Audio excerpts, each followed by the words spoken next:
Assalamu alaikum. Welcome to our online English class. Today we are going to study New Oxford Modern English Book 5. Open your book, chapter number 1, The World in a Wall. इसके कुछ lessons जो हैं वो हम लोगों ने previous video में discuss कर लिए थे, जहाँ पे हमने इसके टाइटल को डिस्कस किया, इसके पैराग्राफ्स को रीड आउट करके उसके वर्ड्स मीनिंग और ट्रांसलेशन की थी,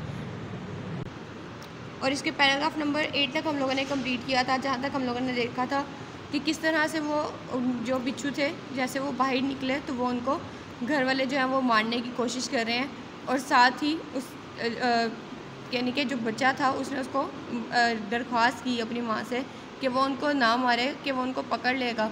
और इसके बाद नेक्स्ट क्या होता है, इसकी एंडिंग क्या है, उसकी तरफ चलते हैं पैराग्राफ नंबर 9 से। यहाँ तक हम लोगों ने अपने लास्ट लेक्चर में पढ़ा था कि जैसे ही लैरी जो है वो उनको मारने के लिए छोड़ देता है, तो उसके बाद जो राइटर है वो खुद से क्या करता है, बाय द टाइम उस वक्त a certain amount of order had been restored, जब तक उनका नज़्म व ज़ब्त थोड़ा कायम हो गया। ऑल द बेबीज स्कॉर्पियंस, तो बिच्छू के जितने भी बच्चे थे, had hidden himself under various plates and bits of cutlery, तो उन्होंने अपने आप को छुपा लिया मुख्तलिफ प्लेटों के नीचे और बिट्स ऑफ कटलरी मतलब छुरी कांटों के नीचे। द रिज़ल्ट ऑफ दिस इस के नतीजे में, इंसिडेंट्स इस हादसे के नतीजे में, वर न्यूमरस बहुत से मुख्तलिफ नताइज जो थे वो सामने आए। वाइल द फैमिली, यहाँ तक कि जो फैमिली थी, जो इसका ख़ानदान था, स्टिल फीलिंग एंग्री, बहुत गुस्सा हो रहे थे, एंड फ्राइटेंड और डरे हुए थे, moved to the sitting room, के वो अपने जो सिटिंग रूम जो उनका ड्राइंग रूम है वहाँ पर बैठने जाएँ। I spend half an hour rounding up the babies, कि उसने आधा घंटा लगाया उन बच्चों को इकट्ठा करने में। Picking them up in a tea spoon, कि उसने उनको एक टीस्पून यानी कि चम्मच के ज़रिए पकड़ा। And turning them to the mother's back, और वापस उनको उनकी माँ की पुश्त पर रख दिया। देन आई कैरिड, फिर उसने उसको उठाया। देम आउटसाइड ऑन अ सोसर, और उनको एक तश्तरी की मदद से उसको उठाकर बाहर ले गया। And reluctantly release them on the garden वाल, और उनको फिर उस दीवार की जो बाग की दीवार थी उनके ऊपर छोड़ दिया। रोजर एंड आई, रोजर और मैं, वेंट एंड स्पेंट, चले गए और वहाँ पे गुजारा। द आफ्टरनून, एक दोपहर या एक दोपहर, ऑन द हिल साइड, पहाड़ी पर। फॉर आई फेल्ट इट, के मुझे महसूस हो रहा था, वुड बी वाइज, कि ये एक अक्लमंदी होगी, to allow the family to have a break before seeing them again, कि जो मेरी फैमिली है उसको इतनी इजाज़त दी जाए कि वो कुछ वक्त गुजार सकें बिफ़ोर सीइंग देम अगेन, ताकि वो उनको दोबारा देख सकें, दोबारा देखने से पहले। Larry developed a phobia about match box, Larry develop यानी कि उसके अंदर पैदा हो गया अ फोबिया, बेबुनियाद डर, अबाउट द मैच बॉक्स, माचिस की डिबिया के बारे में। But from my point of view, लेकिन मेरे नुक्ता नज़र से, the worst repercussion of the whole affair was that mother decided to try to stop me from exploring the animal world. The worst repercussion यानी कि इसका जो बहुत बुरा नतीजा निकला of the whole affair, इस तमाम मामले का, was that वो ये था, mother decided कि माँ ने फ़ैसला किया, to try to stop me कि वो मुझे रोकने की कोशिश करेंगे, फ्रॉम एक्सप्लोरिंग कि मैं जानना बंद कर दूँ, द एनिमल्स वर्ल्ड, एनिमल जानवरों की दुनिया को।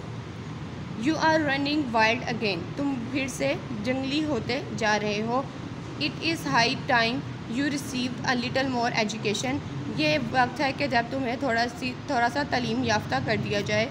शी सेड, उन्होंने कहा, I am getting you a tutor, मैं तुम्हारे लिए कोई ट्यूटर या कोई टीचर जो है वो लगवा दूँगी।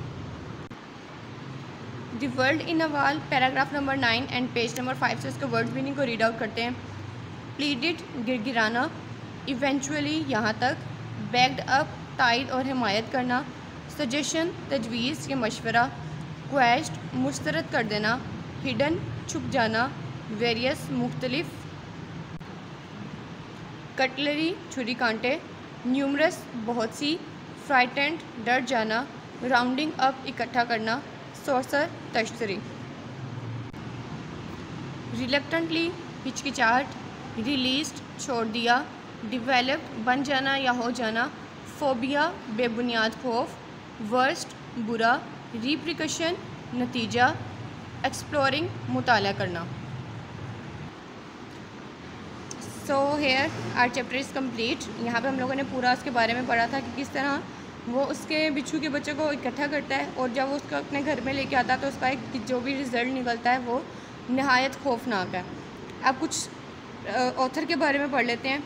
गेराल्ड ड्यूरर 1925 टू 1995, यानी कि ये इसकी डेट ऑफ बर्थ है और ये इसकी डेट ऑफ डेथ है, यानी कि जब वो वफात पा गया।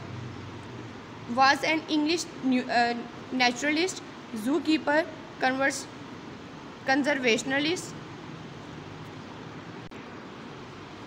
conservationist author and television presenter, but he is perhaps the best remembered for the books he wrote about his life as an animal collector and enthusiast. Durrell was taken to a zoo when he was very young, and he said that he was when his lifelong love for animals began. यानी कि जो writer है वो एक naturalist है, यानी कि जो कुदरती चीज़ों से प्यार रखता है, जो ज़ू कीपर है और जैन के जो अपने ज़ू में यानी कि उसकी हिफाजत करने के लिए वहाँ जाता था। कंजर्वेशनलिस्ट है, ऑथर है या फिर टेलीविज़न प्रेजेंटर है। इसके अलावा टीवी पे के बहुत से उसके शोज़ आते थे और इसके अलावा जो बुक्स लिखता था इसके लिए जो उसकी जो एनिमल कलेक्शन थी उसके बारे में वो बहुत ज़्यादा अच्छा याद किया जाता है।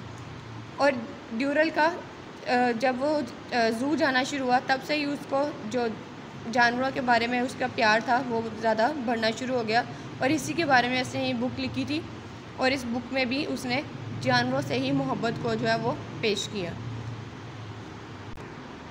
चैप्टर नंबर 1 जो है वो हमारा कंप्लीट हो गया। एक्सरसाइज जो है वो हम नेक्स्ट वीडियो में डिस्कस करेंगे। Stay tuned. अल्लाह हाफिज़।